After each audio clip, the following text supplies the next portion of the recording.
Welcome back to Evil Kitty Music Presents.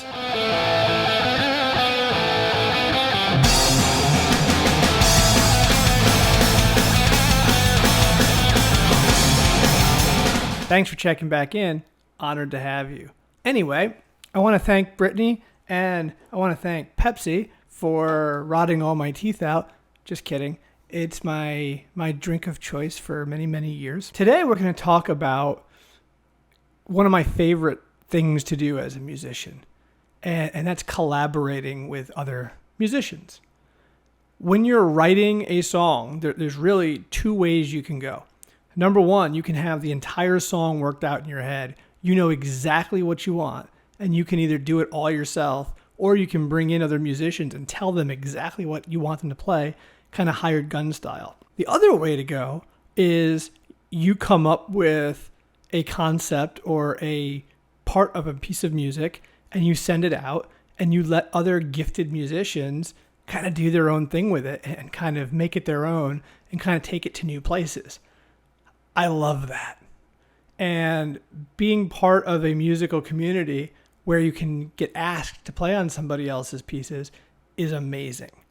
And one person that I collaborate with quite often, I know this is going to be a big surprise, but it's my brother. My brother and I have been probably playing together off and on since he was about, 8, 9. I remember him playing some bass parts on an early Evil Kitty studio album. He had to be 10, 11, or 12. I don't remember. I remember the bass guitar was probably bigger than he was. And that was back in the day when Lou, our bass player, was the second guitar player. Eventually, Lou took over as bass player, and history is written. Thus be told, thus it is. And Lou's still my bass player to this day, which is amazing. Back to collaborating. In the case of my brother, he often will send me a track and say, hey, I'm looking for a guitar solo. Can you play this? Or he'll send me a number of tracks and say, listen to these, anything you think you can do with any of these. That was the case in the song we're about to talk about. This is not one of his normal band projects. He does have several bands where he plays bass, does most of the production and a lot of the songwriting on. This case was music he was writing during the pandemic that really didn't fit his normal style of music or the bands that he plays with or writes for. So he decided to make essentially his first solo album. And when he did so, he recorded the basic tracks and he sent them out to a number of people, myself included, and basically said what I dictated before. Take a listen. Any of these tracks speak to you? Do you want to play on any of these? And a number of musicians said yes. So he's going to have a bunch of guests on it. I don't want to spoil some of the surprises, but I will put a link to the album for his Bandcamp site in the description so you can go check it out. But there are some really, really great musicians on this. So when I listened, there was about 4 or 5 tracks that I heard and instantly thought, wow, he would be a great part for this, or I could definitely add this here. And I did. And what I would do is I would send the tracks back and look for feedback and say, hey, is this good? Or were you going for a different feel or going for a different style? And we'd land on what the final parts would be. Now, this album is quite unique because, again, it's not his normal style. It's more of a pop album than it is like a rocker that he normally would do, like me. And given that his other main profession is video editing, since he does own a video editing company, which we've talked about before, and I'm still waiting to see if 9net or Powder reached out to him so we can get a great Powder live DVD. Hint, hint. But in this case, he wanted to do something kind of unique and not just put out a music album, but he wanted to do a video album. So what he was asking is, if you're playing on it, also send him back some video so he can then edit it into music videos for the songs. So the song we're about to look at today is a song called Midnight that he released in late July. I believe it was July 30th. We'll have to check. So he sent me the track. I listened to it. And what I heard was that there was a lot of kind of space, which is sometimes good in a song, but I thought that presented an opportunity to add some ambiance and some more defined chord structure. Let's take a moment and listen to a piece of the song.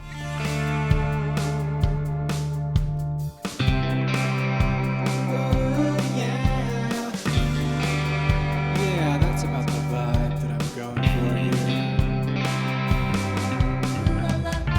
It's midnight 2021 as I wrote this song.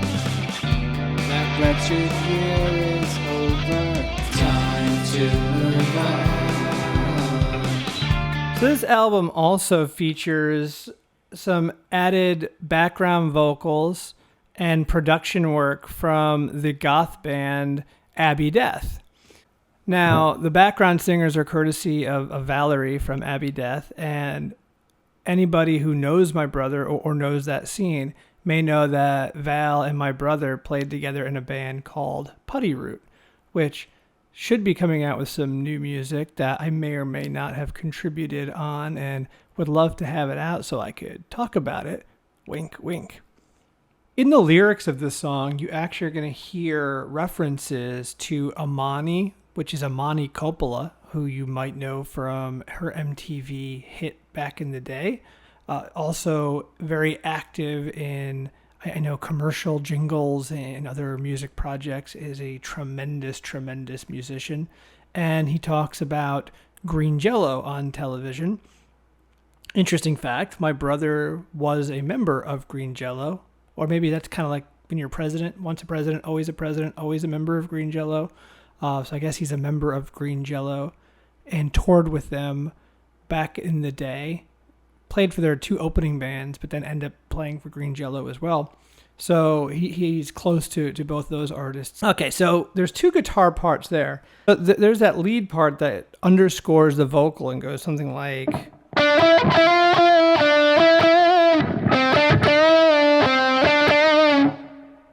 Well, that's not me. That's actually my brother, and that was part of the original track that he had sent me over. So when I was listening to it, what I was thinking is, okay, well, what can I add to this? And what I thought was I could add some chord structure and some ambiance. And what I did was essentially play a 3-chord part. It's a D minor, a C, a G, then back to a C. And what I did was I kind of alternated the rhythm a little. I'm not simply strumming the chords like...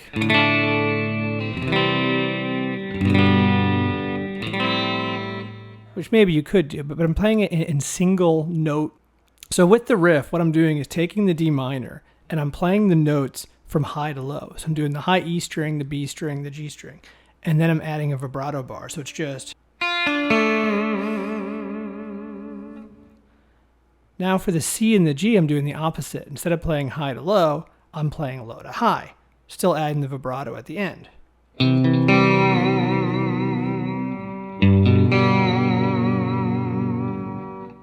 And on the last C, I'm doing kind of a stutter pick just to kind of fit the mood. So it's... That whole pattern is just...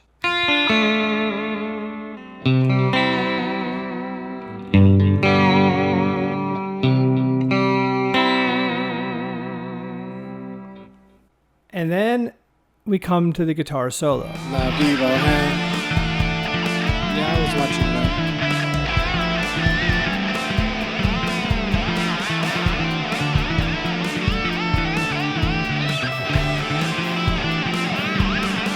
La Vivo, hey.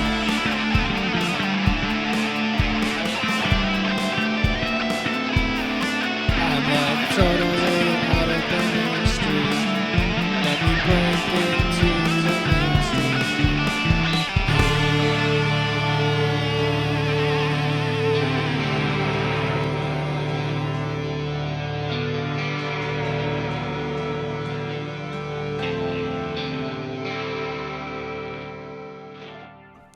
So for the guitar solo, it was more of coming up with the tone and the mood.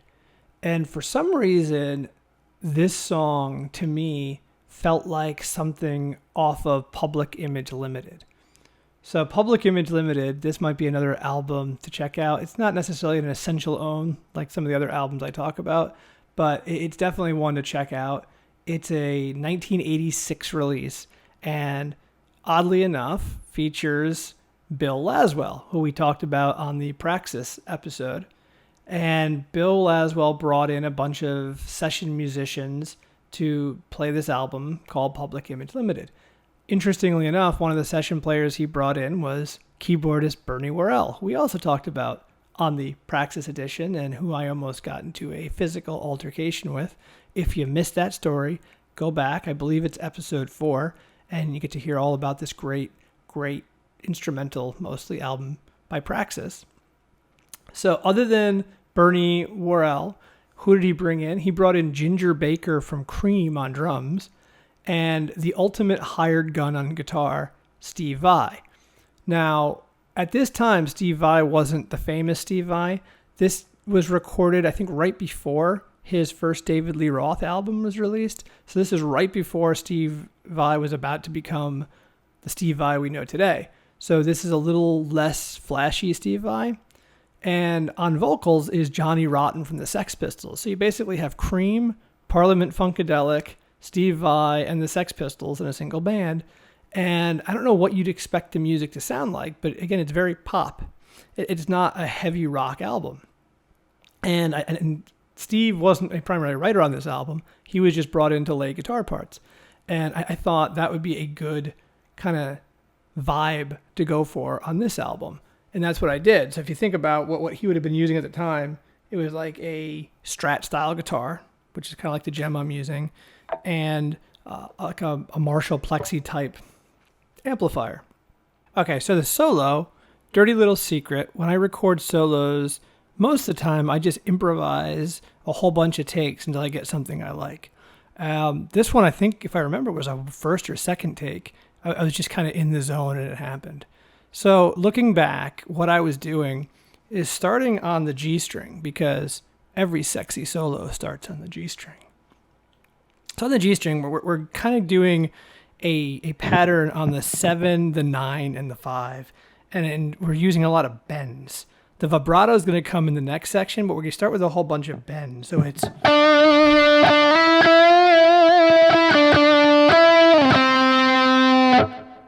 And on that last note, you're going to dive bomb, go to an open G, and just dive bomb. So it's...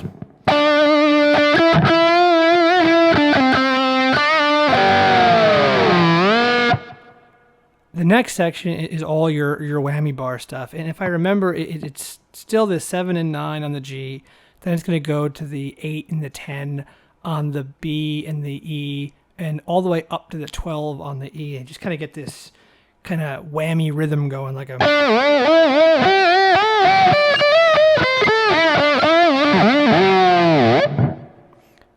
Then you're going to be back to that 7-5-9 kind of as a quick kind of run pattern, like a...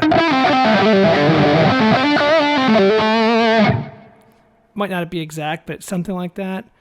And then I know on that next section, it goes to one of my favorite runs, which is a 12, 10, 8 on the high E string. And it just kind of keeps descending down the strings. So we end where we began on the 7th fret of the G string. So that end run is kind of like...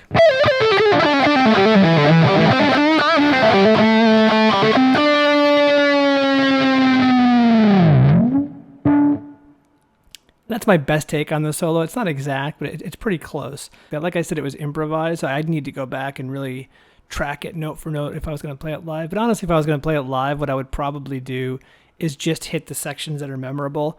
And if I improvise the rest a little bit and it wasn't exact, I don't think anyone really notices. Just keep the main rhythm section, so that opening part...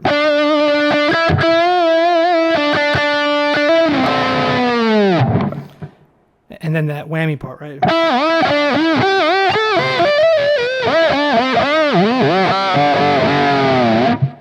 And then as long as you end on that 7th fret of the G, you can pretty much do anything you want after that.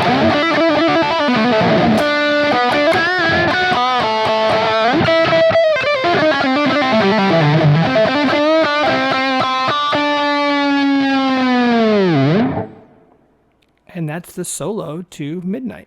That's the song. It's Midnight. Go check it out. It's collaborating with other musicians, which I love doing, and there'll be more about this coming out as other tracks are released that I can talk about.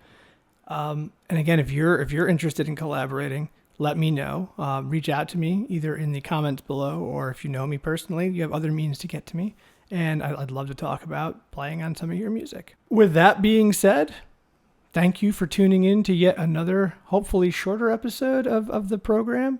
Remember to like and subscribe so that you can listen to all my other wonderful content.